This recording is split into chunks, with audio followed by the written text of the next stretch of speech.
अगर आप अपने यहां पर अपने क्षेत्र में बैठकर आवाज उठाते रहोगे तो आपकी कोई नहीं सुनेगा। और आप लोग लगातार देख भी रहे हो, आप लोगों की कोई नहीं सुनेगा। क्यों नहीं सुनेगा? क्योंकि आप लोगों को वहां पर हरियाणा में या पूरे देश के अंदर प्रचारित किया जाएगा कि ये तो नक्सली लोग हैं।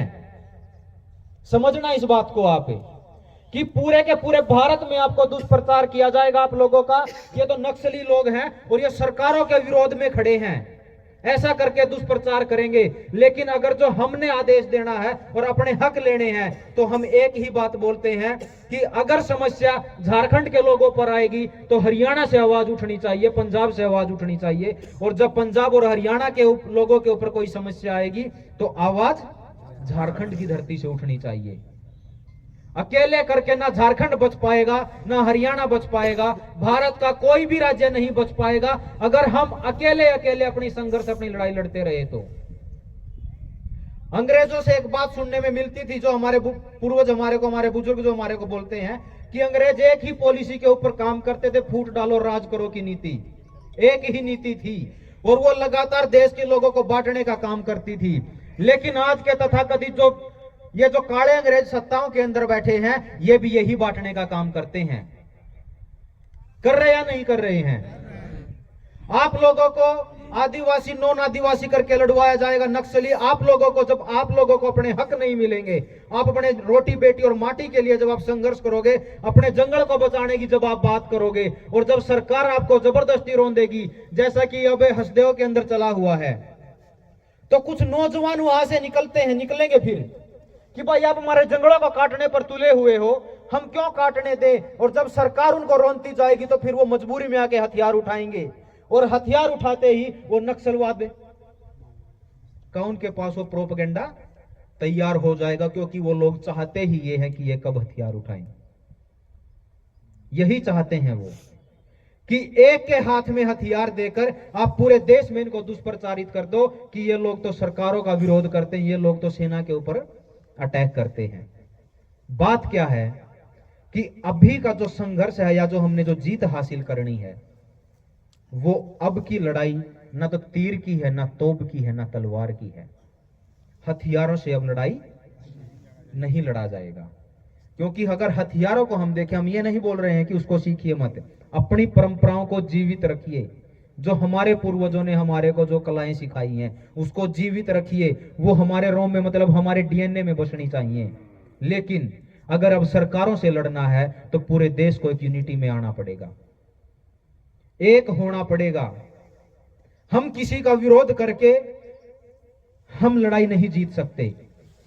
सरकारों को तो हमने आदेश देना पड़ेगा, लेकिन अपने भाईचारे को, अपने समाज को, अपने गांवों को, अपने राज्यों को, अपने देश को एक करने पे हमें आना ही पड़ेगा। इसके अलावा दूसरा हमारे पास कोई विकल्प नहीं है। क्योंकि जब हम जाते हैं, आदिवासी समाज में भी हम जाते हैं, जब हम उनसे बात करते हैं तो एक ही बात बोलते हैं कि हम हर तरीके से संघर्ष करके देख चुके हैं लेकिन सफलता नहीं मिल रही। मतलब ये रियल ओनर ऑफ इंडिया बोल रहे हैं, भारत के असली मालिक ऐसे बोलते हैं। तो बात क्या है कि अभी हमें समझ के साथ आगे बढ़ना पड़ेगा। ये जो लड़ाई है, ये लड़ाई अब ज्ञान युद्ध है। ज्ञान से ही ये लड़ाई जीती जाएगी। अगर हम ज्ञान को परे रखें और हम ये सोचते हैं कि हम इस लड़ाई को लड़ लेंगे, तो ये अभी हमारे बस की बात नहीं है। क्योंकि अगर हथियारों की बात करें तो हमसे बहुत बड़े बड़े हथियार उनके पास हैं, हमारी तो रीच में भी, पहुंच में भी नहीं है। तो समझ की लड़ाई है, ज्ञान के साथ ही ये लड़ाई लड़ी जाएगी। और हम प्रयास कर रहे हैं कि कैसे भारत को एक सूत्र में बांधा जाए। अब आप लोगों को यहां पर लड़वाएंगे आदिवासी नॉन आदिवासी के नाम पर। अगर हरियाणा में के लोग अपने हकों की लड़ाई लड़ेंगे तो वहां पर लड़वाएंगे जाट नॉन जाट के नाम पर। अगर वही लड़ाई सिख पंजाब के लोग लड़ेंगे तो वहां पर सिख नॉन सिख के नाम पर लड़वाएंगे। अगर वही लड़ाई गुजरात के आदिवासी एरिया के लोग लड़ेंगे तो वहां पर पटेल नॉन पटेल के नाम से कहीं पर कोई खेल खेला जाएगा और उनको, उनके साथ वही काम हो जाएगा, उनको भी आपस में बांट दिया जाएगा। वही लड़ाई अगर अपने हकों की लड़ाई अगर महाराष्ट्र के लोग उठाएंगे, अपने हकों की आवाज उठाएंगे, तो उनको मराठा नॉन मराठा करके रगड़ दिया जाएगा। मतलब क्या है कि अगर हम प्रांतों में बंटकर हम छोटे छोटे गुटों में अपने संप्रदायों में बंटकर अगर हम लड़ाई लड़ने चलेंगे तो इस तंत्र के पास हमें बदनाम करने का पूरे के पूरे हथियार मौजूद हैं। क्योंकि मीडिया तंत्र हमारे कब्जे में नहीं है और ना कभी हमारे कब्जे में आएगा। मीडिया को चलाने वाली कॉरपोरेट कंपनियां हैं। वही कॉरपोरेट कंपनियां जो सरकारों को चलाती हैं, वही कॉरपोरेट कंपनियां जो आपके जल जंगल जमीन और जानवर के ऊपर कब्जा करना चाहती हैं। ये जो लड़ाई है, ये लड़ाई इनडायरेक्ट तौर पर ये कॉरपोरेट और नॉन कॉरपोरेट के बीच में है, जुडिशियल और नॉन जुडिशियल के बीच में है। हम ही तो है नॉन जुडिशियल। तो ये जो लड़ाई है, ये लड़ाई कॉरपोरेट नॉन कॉरपोरेट के अंदर है, ये लड़ाई जुडिशियल नॉन जुडिशियल के अंदर है। इसके लिए हमें अब एक सूत्र में आना पड़ेगा। हमें अब जात से भी ऊपर उठना है, हमें अभी संप्रदाय से भी ऊपर उठना है, हमें अभी तथाकथित धर्म से भी ऊपर उठना है। हमें अभी एक ही धर्म पे आना पड़ेगा जिसका नाम है मानवता। इससे ऊपर कुछ नहीं है, क्योंकि हम अपनी फसलों और नस्लों की लड़ाई हरियाणा जो दिल्ली के बॉर्डरों के ऊपर जो पिछले 13 महीने जो 2020 में जो आंदोलन चला था, उसमें एक ही बात थी कि ये फसल और नस्ल की लड़ाई है। और पिछले 10 महीने से अभी पंजाब के बॉर्डरों, हरियाणा के और पंजाब के बॉर्डरों के ऊपर किसान अब भी धरने पर बैठे हुए हैं और अब भी यही बात है, अब भी यही अपने मुद्दे लेकर बैठे हैं कि जो लड़ाई है ये फसल और नस्ल की लड़ाई है। ये फसल और नस्ल की लड़ाई वही है जो रोटी बेटी और माटी की है। मतलब ये संघर्ष हर जगह जारी है, लेकिन भारत के लोग जो असली मालिक हैं वो अब क्या हो चुके हैं कि वो अपने आप में बंटते जा रहे हैं और इन तथाकथित सरकारों का हम शिकार हो रहे हैं। अभी हमें एक होना पड़ेगा। अब पंजाब के अंदर जो आंदोलन चल रहा है, उस आंदोलन का सपोर्ट इस झारखंड की धरती से होना चाहिए। सरदार जगजीत सिंह डल्लेवाल जी पिछले 22 दिनों से आमरण अनशन पर बैठे हैं अपने उसी खेत की लड़ाई को लेकर कि हमारी फसलों के उचित दाम मिलने चाहिए। आप लोग कौन होते हो? आप तो कॉरपोरेट जगत कोई भी अपनी वस्तु बनाता है तो उस वस्तु को वो एमआरपी के ऊपर बेचता है, मैक्सिमम रिटेल प्राइस के ऊपर, और जो किसान के खेत से जो फसल निकलती है उस फसल को वो उसकी एमएसपी भी नहीं है। यही तो हो रहा है।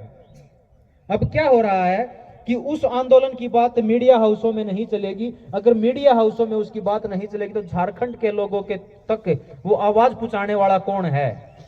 और जब झारखंड के लोग जो 18-19 में यहां पर जो खूंटी जिले में जो लोग संघर्ष कर रहे थे, उनकी आवाज वहां पर कौन पहुंचा रहा था? कोई था क्या पहुंचाने वाला? मतलब क्या है कि हमारे को बांटा गया है, इसीलिए हम आप लोगों से आपसी संबंध बनाने के लिए आए हैं, ताकि पता चले कि झारखंड के लोगों के ऊपर किस किस प्रकार के अत्याचार हो रहे हैं और झारखंड के लोगों को पता चले कि अन्य देश के प्रांतों के ऊपर क्या क्या अत्याचार हो रहे हैं। हमें एक सूत्र में आना पड़ेगा, एक माला के मोती हमें बनना पड़ेगा अगर हमने इस देश को बचाना है। वरना आपकी जमीन के ऊपर, आपके जंगलों के ऊपर, आपके परिवारों के, आपकी रोटी बेटी और माटी के ऊपर उन सरकारों की सीधी तौर पर निगाह है, सरकारों की भी ना कहें, उन पूंजीपतियों की।